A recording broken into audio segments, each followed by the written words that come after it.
लो एकानंद चतुरानन पंचानन राजी। पंचानंद का मतलब पांच मुख, पंचानंद का मतलब पांच कार्य, पंचानंद का मतलब पांच स्वरूप, पंचानंद का मतलब पांच प्रतिक्रिया, पंचानंद का मतलब पांच कर्म भगवान शंकर के पास में है।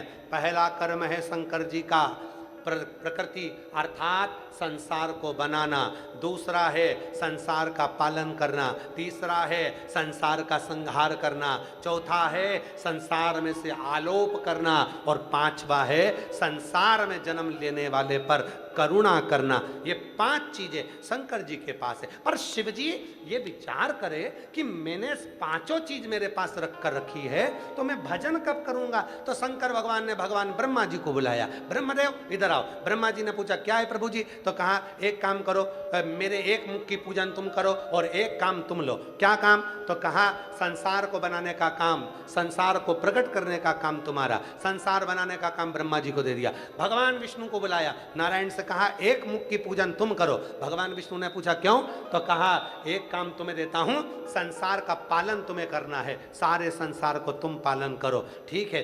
फिर तीसरा नंबर आया, शिव जी ने अपने ही स्वरूप में से बगला मुख को प्रकट करा। बगला मुख प्रकट कर कर कहा है बगला मुख तुम मेरा तीसरा स्वरूप रहो, जाओ एक काम करना, जब संसार पूर्ण तरह से बहुत ज्यादा गर्त में चले जाए तब इसे नष्ट कर देना, संहार का कार्य तुम्हारा रहेगा। फिर चौथा स्वरूप आया, चौथा स्वरूप भगवान स्वयं कमला बन गए, कमल बन गए और मेरे शिव कमल बनकर स्वयं अपने स्वरूप का मुख देते हुए कहते हैं तुम भी मेरा प्रतिबिंब स्वरूप हो, एक काम करना, वो आलोप करना, ओझल करने की जवाबदारी तुम्हारी है। और आखिरी में ब्रह्मा विष्णु कमल और बगला मुख सब ने पूछा भोलेनाथ तुम क्या करोगे। तो शंकर भगवान ने कहा पांचवें नंबर का कार्य मैं करूंगा, केवल करुणा करूंगा, जो मेरे पास आएगा खाली नहीं जाएगा, उसकी झोली में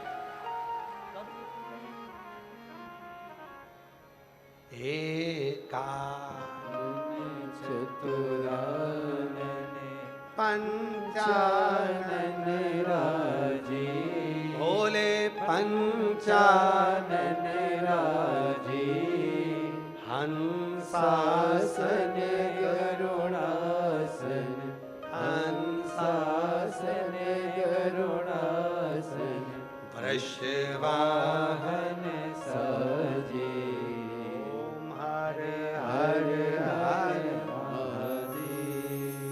पंचस्वर सबको दे दिया। तुम ब्रह्मा जी संसार बनाओ, तुम पालन करो, तुम संहार करो, तुम ओझल करो। शिव जी ने अपने पास में, ब्रह्मा जी ने पूछा तुमने अपने पास क्या रखा। भगवान विष्णु पूछते हैं तुमने अपने पास क्या रखा। शिव जी कहते हैं केवल मैंने अपने पास करुणा रखी है, जो मेरे पास आएगा, बैठेगा, भजन करेगा, स्मरण करेगा, जो मांगेगा उसको दे दूंगा, खाली नहीं रखूंगा। शिव ने अपने पास, इसीलिए एक पत्र अच्छा है।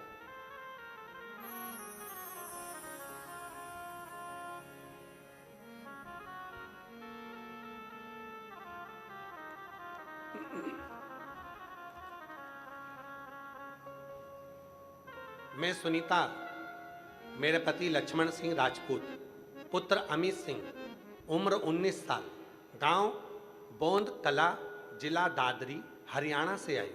कहीं बैठी हो हाथ हिला सकती हैं, आ सकती हैं। जिला दादरी हरियाणा से आई हूँ, बोंद कला जिला दादरी हरियाणा से आई हूँ। मेरा नाम सुनीता, पति का नाम लक्ष्मण सिंह, बेटे का नाम अमित सिंह।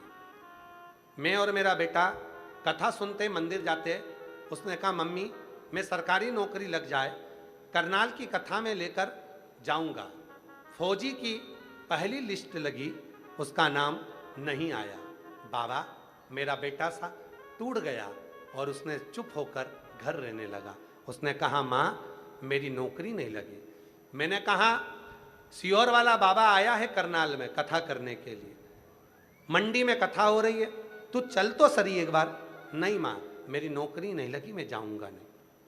तभी बेटे से जिद कर रही थी, उसी समय पर मेरे पड़ोस की 3 माताएं आ गई और 3 बहनें आईं। वह बोली कथा में चलोगी? मैंने कहा हाँ चलूंगी। मेरे बाबा ने मेरे घर में ब्रह्मा विष्णु महेश के रूप में 3 देवियों को भेज दिया और मैं उनके साथ में अपने बेटे को लेकर कथा में पहुंच गई। गुरुदेव, बेटे का तो रिजल्ट नील आ गया था, उसका तो फौजी में हुआ नहीं था, पर बेटा पीछे से गाड़ी लेकर आया, कथा में बैठा। 19 मई का दिन था, करनाल की कथा सुनी। आप कथा में कह रहे थे कि पंडाल में बैठकर जो मांगोगे वो मिलेगा। मेरे बेटे ने भी वहीं की मिट्टी को उठा लिया, हृदय से लगाकर बोला, बाबा अगर तू सीओर वाले बाबा की सुनता है तो मेरी नौकरी लगा कर मान। और बाबा, मैं आज यहाँ प्रणाम करने के लिए आई हूँ कि बाबा ने सुन लिया और मेरे बेटे की सरकारी नौकरी फौजी में लग गई। मैं आज बाबा को धन्यवाद देने आई हूँ। 6 जून 2026 को मेरे बेटे की नौकरी फौजी की दूसरी लिस्ट में हो गई है। मैं बाबा को यहाँ प्रणाम करने आई हूँ। अगला पत्र एक बड़ा सुंदर